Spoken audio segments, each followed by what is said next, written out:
혹시 저기 메일 정리 노트 보셨나요? 지난주에 했던 것이죠. 하실만 하던가요? OX? 아직은 괜찮습니까? 좀 전에 했던 내용도 좀 기억이 나나요? 오늘 했는 게 지금 이해가 되시나요? 그래프 그렸는 거? 그러면 정말 그 대단한 능력의 소유자들입니다. 왜냐면은 제가 사실 대학교 다닐 때 이 그래프가 왜 이렇게 새로 그려지는지를 이해를 못했어요. 그래프가 새로 그려지는 것을 이해를 못했어요.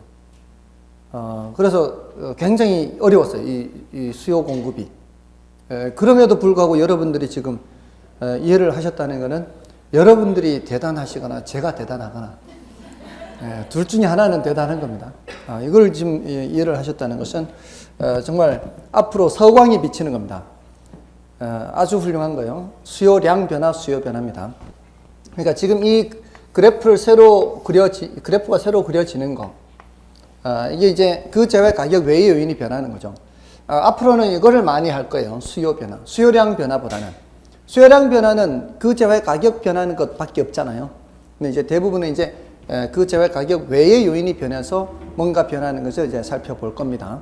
근데 자, 요거와 마찬가지로 이제 공급에 대해서도 똑같이 얘기할 수가 있어요.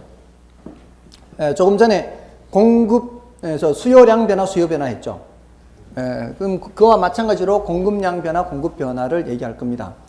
이것도 마찬가지 앞에 수요에서 얘기했던 것처럼 일정 기간 동안을 전제로 해서 일정 기간 동안 이번에는 이제 생산해서 판매하고자 하는 욕구 이렇게 해요.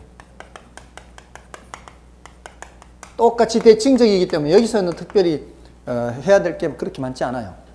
이거 무슨 개념이에요? 유량 개념이에요.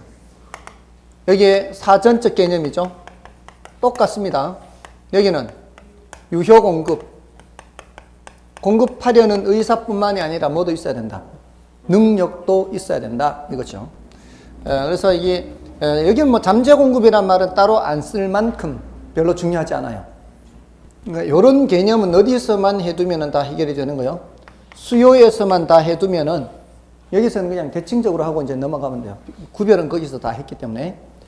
자, 이제 그럼 공급량 하면 뭐겠어요? 공급의 크기를 뭐로 나타내는 거? 수량으로 나타낸 거죠. 공급의 크기를 수량으로 표시하는 거. 자, 이제 누구 입장에서 봐야 되는가 하면은 공급자 입장에서 보셔야 돼요. 여기서 사람들이 자꾸 오해를 해요. 조금 전에 수요에서는 늘 이제 수요자 입장에서 잘 생각하는데 여기서는 공급자 입장에서 생각을 해야 되기 때문에 예를 들어 아파트 건설이다 그러면은 건설업체 입장에서 생각해야 되고 사과다 그러면은 농민 입장에서 생각해야 되고 그 공급자 입장에서 생각을 해야 됩니다. 자, 거기서 이제 공급 결정 요인이에요. 자, 공급자들은 자, 사과를 생산하는 농민 입장에서 가격이 올라가면은 생산량을 늘리겠죠. 또 아파트 건설업체 입장에서는 아파트 분양가가 올라가면은 더 많이 짓겠죠. 맞나요? 그런 식이에요. 자, 그러면은 가격 외에 소득을 볼까요? 그 공급자의 소득입니다. 공급자의 소득이 늘어나면은 공급 물량을 증가시킬까요? 그거는 관계가 없어요. 공급자의 공급자의 소득하고 이 공급 물량을 증가시키는 관계 없어요. 이렇게 생각하시면 이해하기가 쉬워요. 공급자들은 이윤을 더 극대화시키기 위해서 행동하는 거 아닌가요? 근데 그 이윤이라는 거는 뭐하고의 차이예요. 판매 가격하고 그 원가하고 차이죠. 이게 이윤이잖아요. 자, 그런데 소득이 늘어난다고 해서 원가가 내려가나요? 소득이 늘어난다고 해서 이 판매 원가가 늘어나는 건 아니에요. 원가가 줄어드는 건 아니에요. 소득하고 원가하고는, 생산 원가하고는 아무 관계가 없잖아요. 농민 입장에서도 마찬가지. 그 사과 생산하는 그 원가하고 시장에 갖다 팔았을 때의 판매 가격하고 차이가 이윤 아닌가요? 근데 자신의 소득 늘어난다고 해서 이게 원가가 내려가나요? 그렇지 않죠? 그러니까 그 생각하면은 이해하기가 쉬워요. 그러니까 공급자들은 이윤이 커져야 공급 물량을 증가시키는데 가격이 올라가면은 이윤 증가하죠. 그럼 증가시키는 거예요. 근데 뭐 인건비가 내려가고 이자율이 내려가고 자재 가격 내려가면은 판매 가격은 똑같아도 이윤이 늘어나죠. 그러면 증가시키겠죠. 자, 그러면 이것도 기술이 향상이 돼요. 기술이 향상되면 자재 가격은 변하지 않아도 원가를 낮출 수가 있죠. 그러면 공급이 늘어나요. 여러분들 과수원 가보셨어요, 혹시? 사과 과수원? 사과 과수원의 나무가 크기가 어떻던가요? 근데 내 키 한 2배 정도 될 만큼 이렇게 크던가요? 옛날엔 그랬어요. 옛날엔 사과나무가 컸어요. 가지도 넓고요. 그래서 옛날에는 그 가지 사이에 사다리 놓고 올라가서 작업 다 해야 돼요. 전지 작업한다. 전지 이제 가지치기예요. 가지를 적당히 쳐줘야 이렇게 알맞게 열매가 맺어요. 그리고 꽃이 피었을 때 적당히 꽃이 피었을 때 일단 수정을 잘 해줘야 돼요. 붓으로 이렇게 수정을 해야 돼요. 사람 손으로 이렇게 해줘야 돼요. 그리고 나중에 열매가 맺었을 때, 적당히 열매가 맺었을 때 작은 놈을 솎아줘야 돼요. 그래 큰 놈이 커다랗게 이렇게 열리지. 안 솎아주면은 조그만 사과만 엄청 많이 달려요. 이런 거를 접과라 그래요. 이런 작업을 할 때마다 어떻게 해야 돼요? 사다리 놓고 이 가지 속에 집어넣어가지고 하고 내려와서 사다리 빼서 저쪽 가지와 저쪽 가지 사이에 집어넣어서 또 올라가서 작업이 엄청 더디죠. 근데 이제는 사과나무가 그렇게 크지가 않아요. 사다리 없이 그냥 그냥 한 바퀴 이렇게 돌면서 서서 하는 거, 서서. 이러면은 노동 생산성이 엄청 뛰어나죠. 그렇게 사과나무를 바꾼 거죠. 품종 개량을 해서. 이게 기술 수준이 향상이 되는 거죠. 똑같은 노동력을 이용하더라도 훨씬 더 많은 양을 생산할 수 있지 않을까요? 이 농사도 다 기술이에요. 저는 앞으로 농업이 오히려 더 블루오션이 아닌가 싶어요. 농사 짓는 것이. 예전에 고추 농사 지어 보셨나 혹시? 짓는 거 보셨나요? 고추 따 보셨어요? 고추 따 보셨어요? 허리가 끊어지죠? 허리가 끊어지는 걸 경험하지 않은 사람은 제대로 안 딴 사람들이에요. 그냥 체험 학습만 해도 그냥 허리가 끊어질 거예요. 그 고추를 보면은 비닐을 깔죠. 비닐로 덮죠. 이 랑을. 비닐로 덮는 이유가 뭐예요?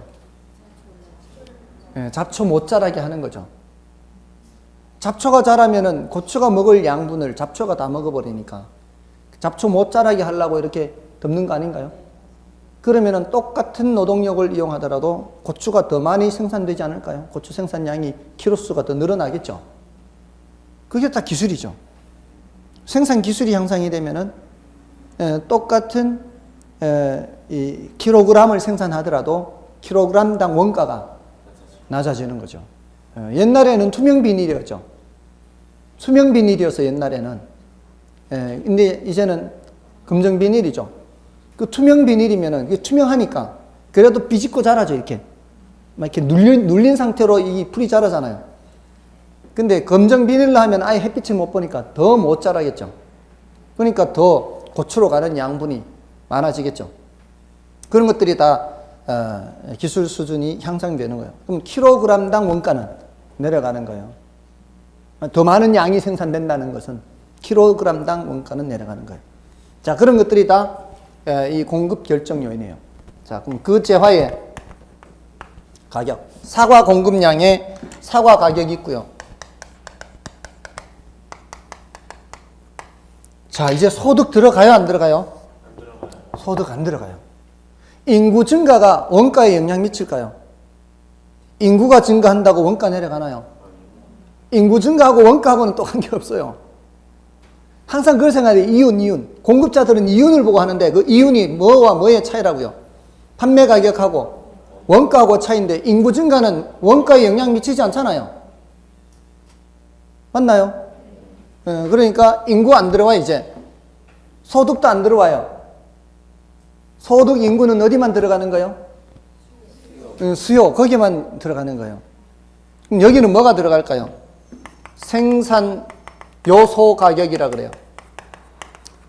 자, 조금 전 시간에 노자토 얘기했어요. 노동 사용 대가. 요즘 시골에 가면 하루 인건비가 얼마쯤 할까요? 7, 8만 원 하나요? 5만 원 가지고 사람 못 가죠, 이제. 하루 인건비가 올라갔어, 이제. 인건비가 더 올라가면 더 올라갈수록 농사 짓기가 어렵죠. 그 노동 사용 대가요. 임금. 또 이자율. 토지 사용 대가. 농사 짓는 사람이 남의 땅 농사 짓는 경우도 많아요. 그게 남의 땅 농사 짓는 대가가 올라가면 올라갈수록 농사 짓기가 어렵죠. 그게 지대란 말이에요, 지대. 그 노자토, 임금, 이자율, 지대. 이런 것들을 뭐라고 한다고요?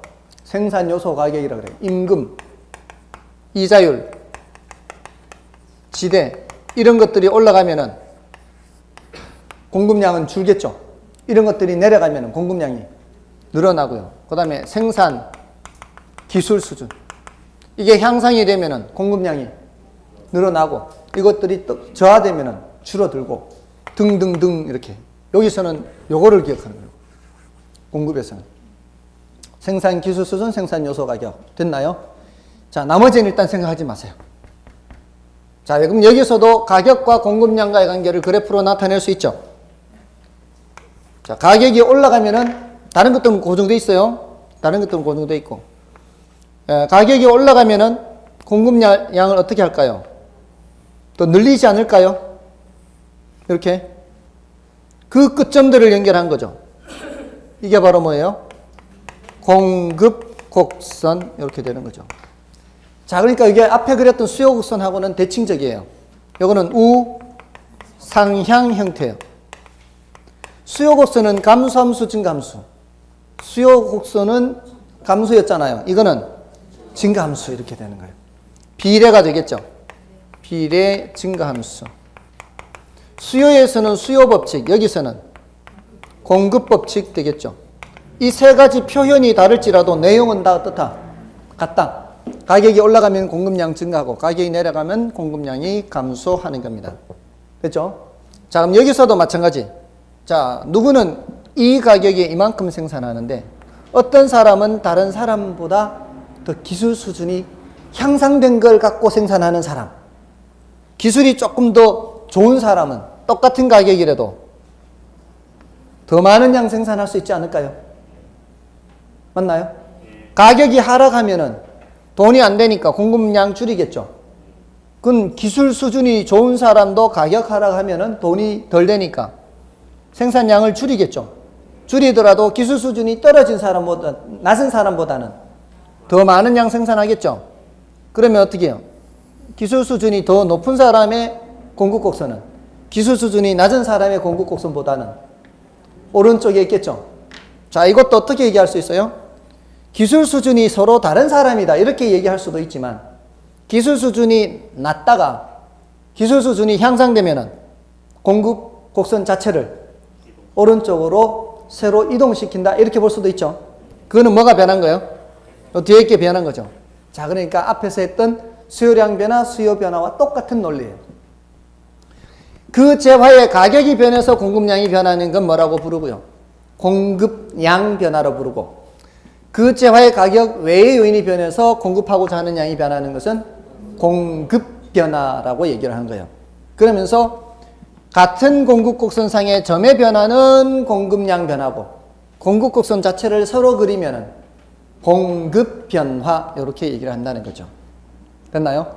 논리가 똑같으니까 이거는 앞에 수요에서 했던 걸 그대로 가져오면 되니까 별로 시간 걸리지 않습니다. 여기까지 하면은 이제 수요 공급에 대해서 이제 마무리가 됐어요. 자, 마무리가 됐는데, 자, 일단 우리 교재에서 지금 그 33쪽을 보시면은 공급의 개념 있죠? 괄호 1번에.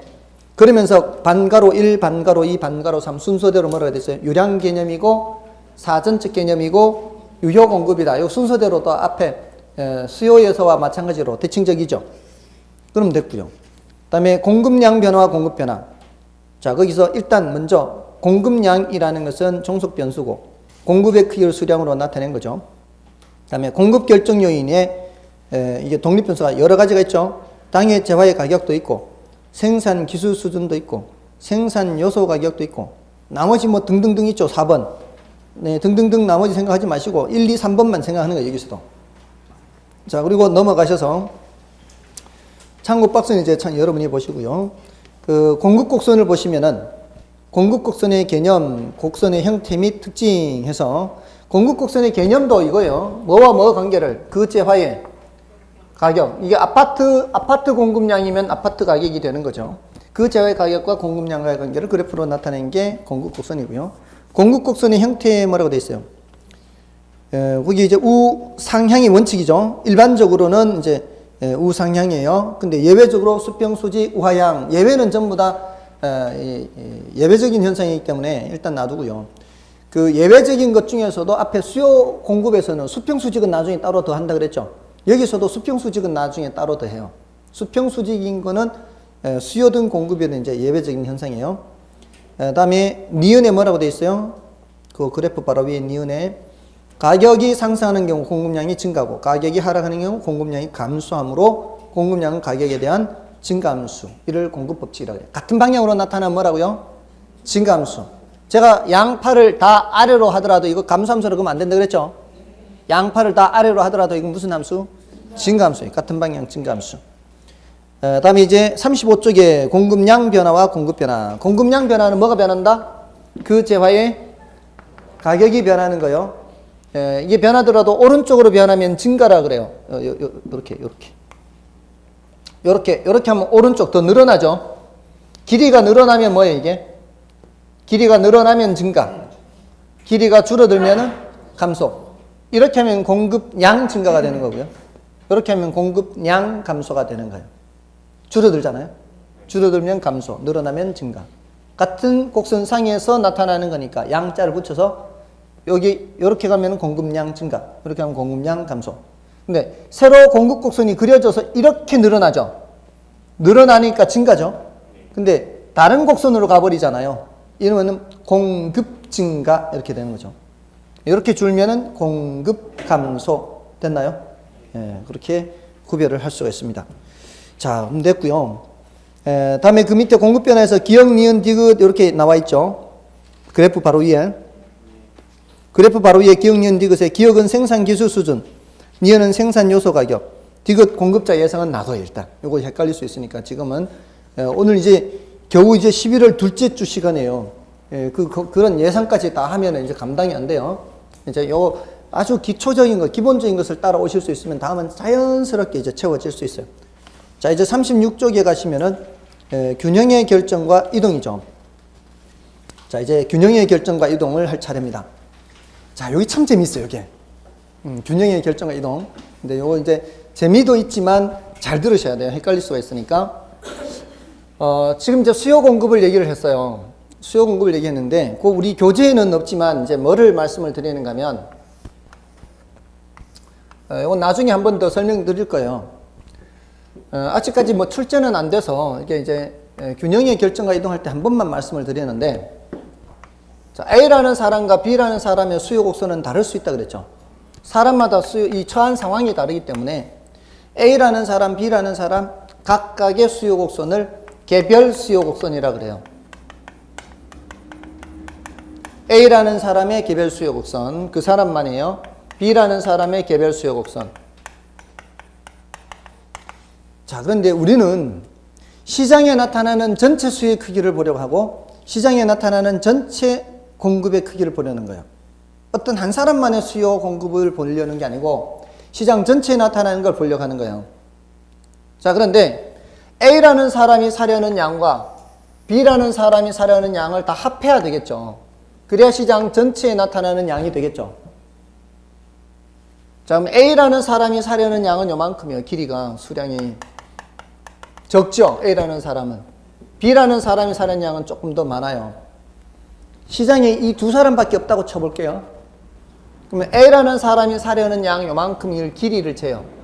이 길이를 잴 때 이렇게 재서 가져오는 방법 있죠. 꼭 자로 안 재더라도 이 길이는 한 요만큼 되겠죠. 이렇게. 그럼 여기서부터 여기까지 길이는 요 길이와 요 길이를 합한 거죠. 그럼 시장 전체에서는 이만큼 사려고 하지 않겠어요? 시장에 두 사람밖에 없다면. 요거를 이제 시장 수요 곡선을 나타내려고 하는 거예요. 그럼 가격이 다른 경우에도 한번 또 생각해 볼 수가 있죠. 여기에서 이 사람이 사려고 하는 요 길이를 재요.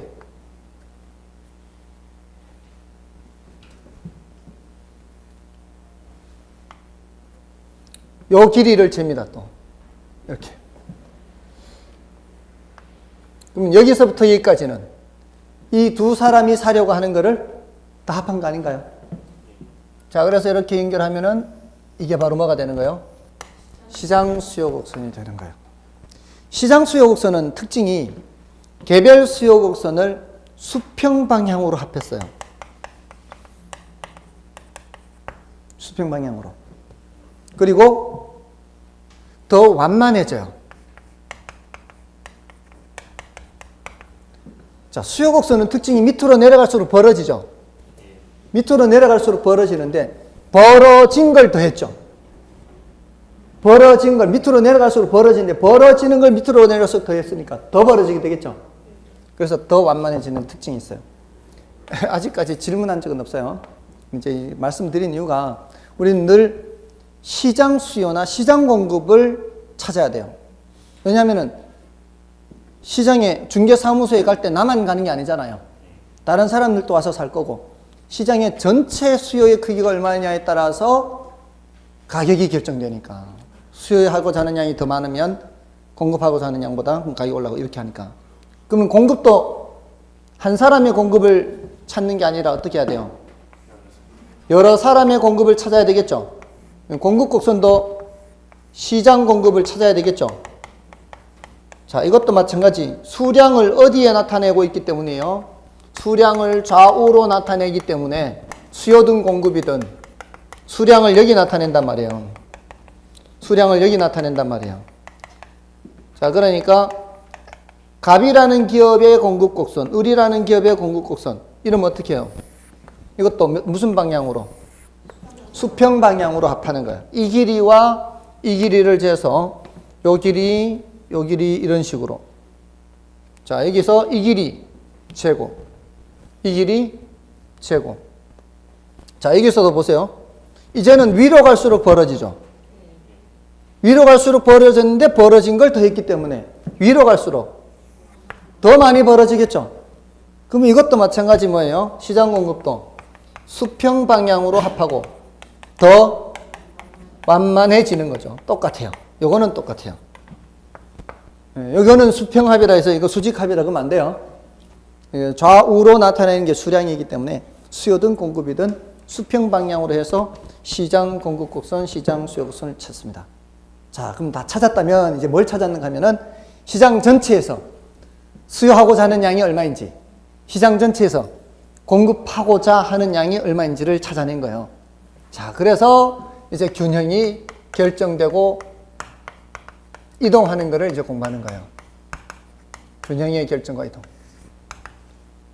자, 됐습니까? 자, 지금까지 일단락 됐어요? 네. 할만하신가요? 근데 너무 많이 하면 안 돼요. 너무 많이 하면 제가 나중에 할 게 없어지니까 지금 너무 열심히 하는 것 같아요. 너무 집중을 많이 하는 것 같아요. 잘 하는 것 같아요. 예? 이해하려고 애를 써서요. 아무튼 일단 너무 많이 하면은 제가 나중에 할 게 없어요. 그러니까 조금씩만. 제가 1년을 먹고 살아야 되잖아요. 한 2달 만에 다 알아버리면은 저 2달만 먹고 살고 이제 끝나면 안 되죠. 균형이라는 거, 자, 이제 요 개념 들어갑니다. 균형이라고 하는 것은 어떤 움직임이 있는 상태일까요? 움직임이 없는 상태일까요? 움직임이 없는 상태를 말해요. 균형이라는 거는. 그럼 균형이 아닌 것은 어떤 움직임이 있는 상태예요. 그럼 균형이 아닌 것을 뭐라고 할까요? 불균형이라 그래요. 균형이 움직임이 없다. 무슨 움직임이 없는가 하면은 가격의 움직임이 없는 거예요. 시장이라는 무대에서 수요자들이 등장하고 공급자들이 등장해서 가격이라는 작품을 연기한다 그랬죠. 수요하려고 하는 양과 공급하려고 하는 양이 똑같을 때는 아까 뭐라 그랬어요? 가격이 움직임이 없이 그대로예요. 이게 무슨 상태? 균형 상태예요. 균형이 뭐예요? 그럼 뭐라고 대답하면 돼요? 가격에 움직임이 없는 상태인데 그건 언제 그렇게 된다는 얘기예요? 수요량과 공급량이 똑같을 때를 말하는 거예요. 똑같을 때. 수요하고자 하는 양, 지금 중개사무소에 지금 평당 1,000만 원에 사려고 하는 양과 팔려고 하는 양이 똑같으면 어떻게 해요? 그럼 매치시켜주고 그냥 거래 끝내버리면은 올라가지도 않고 내려가지도 않고 그 가격이 그대로 유지가 돼요. 근데 현실적으로 수요하고자 하는 양 정확하게, 공급하고자 하는 양 정확하게 일치하는 경우가 얼마나 있을까요? 현실적으로는 없어요. 이건 이제 일종의 모형이라고 생각합니다. 이거는. 그럼 현실적으로는 어떤 표현을 쓸까요? 현실적으로 매스컴에, 뉴스에 균형이라는 말 났어요. 뉴스에는. 네. 현실적으로는 보합이란 말 써요. 보합. 뉴스 들을 때 그렇게 이해해서 들으면 돼요. 보합 상태다. 이 소리는 올라가거나 내려가지 않고 그 상태가 거의 유지되고 있다 이 뜻이에요. 이것이 이론적으로 오면은 뭐가 되는 거예요? 균형이 균형. 현실적으로는 정확하게 딱 맞아떨어질 수가 없잖아요. 그래서 현실적으로는 균형이라는 말을 안 쓰는 거죠, 당연히. 이론적으로 균형이라고 하는 그 상태를 보합이라는 말을 씁니다. 그래서 강보합이다, 약보합이다 이런 말 써요. 강보합이다 그러면은 조금 가격이 올라가는 보합, 약간은 상승세의 보합이고, 약보합이다 그러면 가격이 좀 내려가는 보합이다 이런 의미예요. 그러니까 뉴스를 들을 때는 그 보합이라는 말이 움직임이 없이 그대로 있구나 이렇게 생각하시면 돼요. 됐죠? 자, 이 상태에서는 가격이 올라가지도 않고 내려가지도 않는데, 그럼 자, 불균형인 상태에서는 어떻게 될까요? 불균형에서는 가격이 이제 변하는 거죠. 이제 수요량, 공급량이 다른 거죠. 다른 게 어떤 경우가 있을까요? 수량이 많거나 공급량이 많거나 두 가지 경우가 있겠죠. 맞나요? 자, 이렇게 또는 이렇게 공급량이 더 많거나 수요량이 더 많은 이 두 가지가 있을 거예요. 이게 같지 않은 거니까. 그럼 이 경우는 누가 더 많아요? 공급량이 더 많죠. 이걸 뭐라고 하는가 하면은 초과 공급이라 그래요. 시장에 내놓은 물건이 많은 거예요. 사려는 사람보다. 내놓은 물건이 많으면은 어떻게 되겠어요? 가격이 내려가겠죠. 자, 이게 어떤 상황으로 생각하시면 되는가 하면은 무대 왼쪽에 수요자들이 등장하는 거예요. 제가 늘 그렇게 말씀을 드릴 거예요. 앞으로도. 무대 왼쪽은 수요자들, 무대 오른쪽은 공급자들이 있는 거예요. 누가 더 많은 상태? 공급자들이 더 많은 상태예요. 그러니까 이게 균형이 아니에요. 지금 현재 평당 1,000만 원이에요. 현재 가격은 1,000만 원인데 1,000만 원에 내놓은 사람보다 1,000만 원에 찾는 사람이 1,000만 원에 내놓은 사람이 1,000만 원에 찾는 사람보다 많은 상태예요. 이 상태라면은 가격이 어떻게 될 거라고요? 가격이 내려갈 거라고요. 자, 이제 가격이 내려가면서 이제 나타나는 현상을 머릿속에 떠올려야 돼요. 가격이 내려가면은 이제 연기한다고, 배우들이. 가격이라는 작품을 연기한다고요. 가격이 내려가면은 공급자들은 어떻게 해요? 가격이 내려가면은 내놨던 이 등장해, 지금 이쪽이 더 많이 모여 있다고요. 저쪽은 적게 있고. 그러면 이 공급자들 중에는 가격이 내려가면은 이제 가격이 마음에 안 들 거 아니에요. 가격이 마음에 안 들면은 빠져나간다고, 시장에서. 난 그 가격에는 못 팔겠다 하고 내놓는다고, 이제 가격이 내려가면은. 그게 뭐예요? 공급량 감소가 나타난다고요.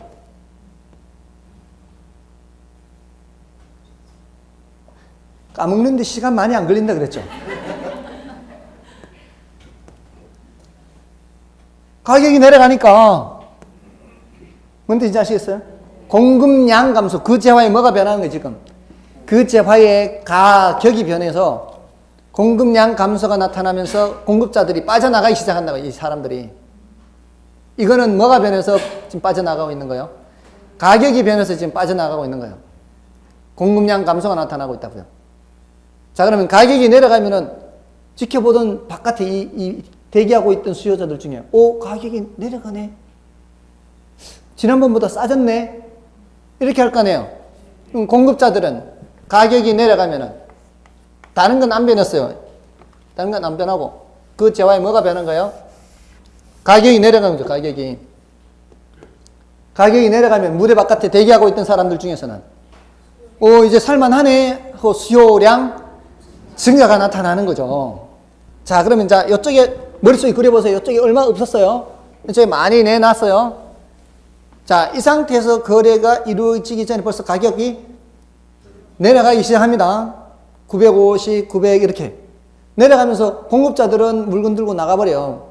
마음에 안 드니까. 수요자들은 더 들어오는 거죠. 자, 그러면서 수요량은 늘어나면서 공급량은 줄어들면서 양쪽이 이제 비슷하게 되겠죠. 똑같아지면 더 이상 가격은 떨어지지 않게 되는 거죠. 그래서 똑같아지면 이제 균형에 이르는 겁니다. 됐나요? 자, 그러니까 이는 초과 공급에서는 가격이 어떻게 되면서 가격이 내려가면서 말이에요. 공급량은 줄어들고 이 많은 게 줄어든다고요. 수요량은 늘어나면서 어디로 가는 거예요? 균형으로 가는 거죠. 맞나요? 머릿속에 그려야 돼요. 이 무대에 등장하는 걸 그려야 돼요. 무대. 자, 그러면 이 상황은 어떤 상황이에요? 무대 왼쪽에 등장한 사람이 더 많은 상황이에요. 무대 오른쪽에 등장한 사람들보다. 그 무대 왼쪽에 사려는 사람들이죠. 자, 이제는 초과 뭐라고 표현하고요? 수요하고자 하는 양이 더 많아요. 이러면 가격이 어떻게 돼요? 가격이 올라가죠. 아까 이제 이미 다 했다 그랬죠. 사려는 사람이 많으면 가격이 올라가고 팔려는 사람이 많으면 가격이 내려가는 거죠. 자, 그러면서 가격이 올라감에 따라 어떻게 해요? 사려던 사람 중에 일부는 그새 또 가격 올라가네. 평당 1,000만 원이면 사려고 물건 알아보고 이 정도면 적당하다 보고 내일 와서 계약할게요 하면서 내일 갔더니만 그새 500만 원 올랐어요. 100만 원 올랐어요. 이렇게. 그러면은 사려던 사람 중에 어떤 사람들은 이제 포기를 하는 사람도 생기겠죠. 수요량은 줄어들면서 가격이 올라가니까 이 정도면 좀 남고 팔아도 되겠네. 남기고 팔아도 되겠네. 공급량이 늘어나겠죠. 그러면서 어디로 가는 거예요? 균형으로 가는 거예요. 자, 그렇게 된 상태를 균형이라 그래요. 균형의 결정은 수요하고자 하는 양과 공급하고자 하는 양이 똑같을 때, 이때 균형이 결정되는 거예요. 됐나요? 자, 그러면 요거를 그래프로 나타내 볼게요. 그래프. 수요 곡선 왼쪽, 시장 무대 오른쪽, 공급 곡선. 자, 어떤 가격이에요? 어떤 가격에 수요하고자 하는 양이 이만큼이고 공급하고자 하는 양이 이만큼이에요. 길이가 보이죠, 눈에? 이 길이와 이 길이가 보이죠? 누가 더 많아요? 공급하고자 하는 양이 더 많죠? 이게 무슨 상태? 초과 공급 상태. 이러면은 가격이 내려가죠. 가격이 내려가면서 수요량은 점점 어떻게 해요? 가격이 내려가면서 수요량은 점점 늘어나죠. 공급량은 점점 줄어들죠. 맞나요? 이 길이와 이 길이가 지금 아직은 다르죠. 더 내려가면요, 가격이. 얘가 더 크죠? 이 분명히 어딘가에 같은 위치가 있겠죠? 어떻게 찾을까요? 이렇게 그리면 찾기가 너무 힘들어요. 여기서 쟀는 걸 그대로 오른쪽으로 와서 거의 이 정도 돼야 되겠네. 이 정도 되면은 요 길이와 요 길이가 거의 같아요. 근데 이렇게 찾으면 불확실하죠. 그러니까 어떻게 해요? 이렇게 나타내요. 이렇게 나타내면은 요 상태에서는 누가 더 많은 게 눈에 딱 보여요? 공급량이 더 많은 게 눈에 딱 보이죠? 수요량보다. 어디까지는? 교차할 때까지는 누가 더 많은 거예요? 공급량이 계속 더 많은 거예요. 더 오른쪽에 있으니까. 맞나요? 그럼 이렇게 교차하는 지점은 수요하고자 하는 양 요만큼이나 공급하고자 하는 양 요만큼 똑같죠? 결국은 균형은 어디에서 결정된다는 얘기예요. 수요 곡선과 공급 곡선이 교차하는 점. 됐나요? 지금 안 들으시는 분들은 이제 다 알고 있다는 뜻이겠죠. 감상하시는 분이 계셔 벌써. 자, 근데 이 밑에 있는 거는 누가 더 많은 거예요? 수요량이 더 많은 거죠. 공급량은 요만큼이고 수요하고 하는 양은 여기서 이렇게 보면 되죠. 이렇게. 공급하고 하는 양은 요만큼밖에 안 되고 수요하고 하는 이만큼이에요. 이때는 가격이 올라가는 거죠. 가격이 올라감에 따라서 수요하고자 하는 양은 점점 줄죠. 이 수요량 감소. 다른 게 변하는 게 아니라 가격이 변하는 거죠. 이렇게 변하는 거는 공급량 증가하는 거죠. 그래서 이 상태가 되면은 균형이 되는 거죠. 결국은 균형이 될 때까지는 누가 변하는 거예요? 가격의 움직임에 따라서 균형으로 가는 거예요. 일단 균형에 가면 더 이상 움직임이 없어요. 됐죠? 그게 균형의 의미니까. 됐나요? 뭘 얘기했어요? 지금 균형의 결정을 얘기했어요. 균형이 결정될 때는 그 결정되기 전 상태는 무슨 상태였던 거예요? 불균형 상태였죠. 불균형 상태에서는 둘 중에 하나가 그랬어요. 공급이 더 많은 불균형이거나 수요가 더 많은 불균형이겠죠. 그럴 때는 공급이 더 많은 불균형, 초과 공급에서는 가격이 내려가서 균형으로 가게 돼요. 초과 수요에서는 가격이 올라가서 균형으로 가게 되는 거예요. 자, 결정된 상태에서는 더 이상 다른 요인이 변하지 않는 한은 그대로 있어요. 자, 그 다음에 이동이죠. 자, 이동은 조금 난이도가 높은데 오늘은 조금만 설명드리고 더 이상 깊게 안 들어갈 거예요. 균형이 결정된 상태에서는 다른 요인이 변하지 않는 한은 그대로 있습니다.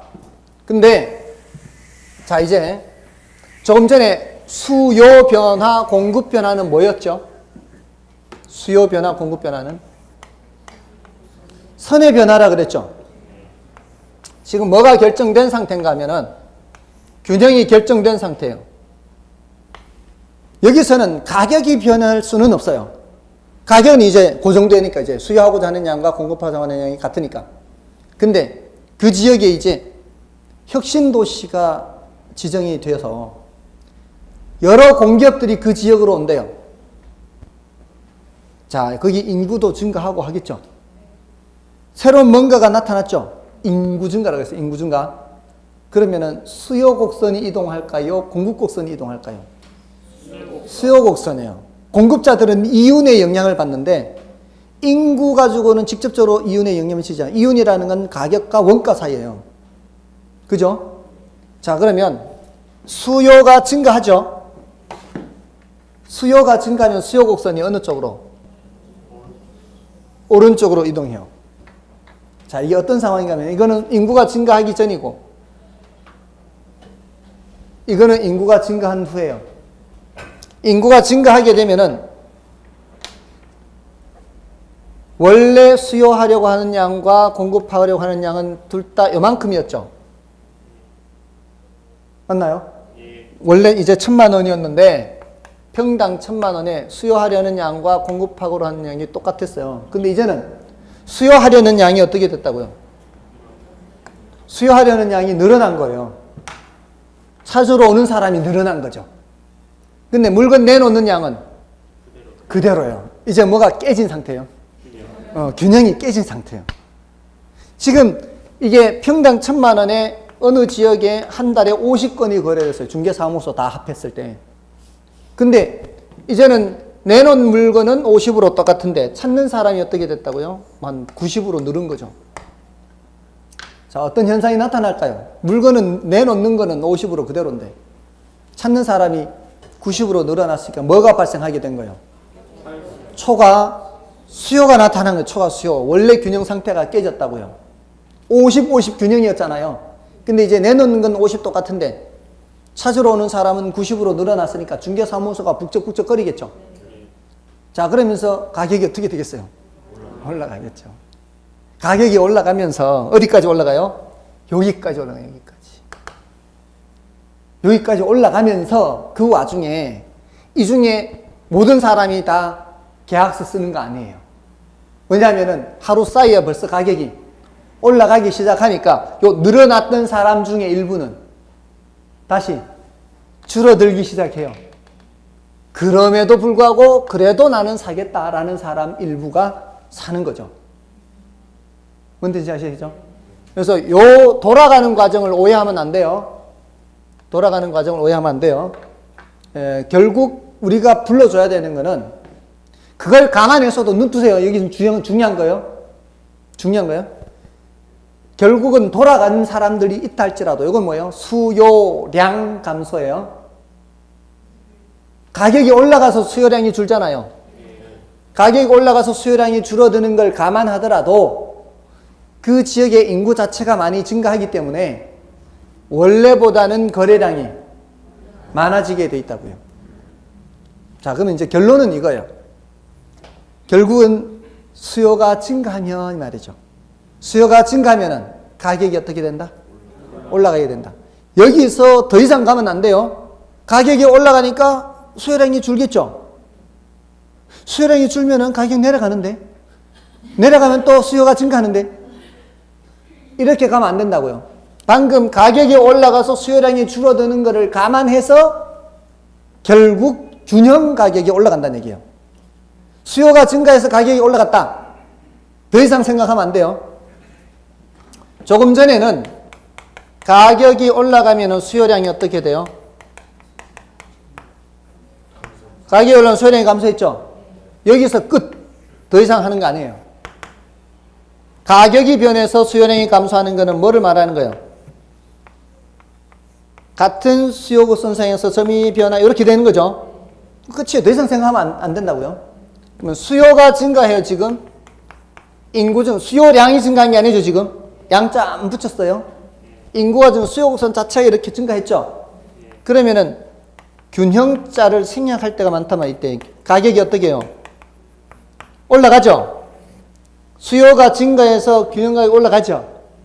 여기서 더 생각하면 안 된다고요. 가격이 올라갔으니까 수요량 감소네. 더 생각하면 된다, 안 된다? 안 된다. 그걸 다 감안해서 이렇게 올라온 거예요. 가격이 올라가서 수요량이 감소하는 걸 감안해서 이렇게 된 거라고요. 아시겠어요? 그러니까 끝이에요, 끝. 더 이상 하면 안 돼요. 가격에서 출발했으면 이게서 끝. 가격 외에 다른 것에 해서 가격 나왔으면 끝. 더 이상 얘기하면 안 되는 거예요. 자, 그래서 결국 아까 얘기했던 게 이제 여기 나온 거예요. 처음에 지난주에도 말씀드렸던 것이 결국 이 얘기. 수요가 증가하면 가격이 올라간다 그랬잖아요. 공급이 증가하면 가격이 내려간다 그랬죠. 이거 얘기한 거예요, 이거. 그걸 그래프로 그린 거예요. 수요가 증가하니까 원래보다 어떻게 됐어요? 가격이 올라갔죠. 공급이 증가하면 어떻게 될까요? 원래보다는 가격이 내려가겠죠. 예를 들어 생산 기술 수준이 향상이 됐어요. 생산 기술 수준이 향상이 되면은 공급 증가죠. 공급 증가.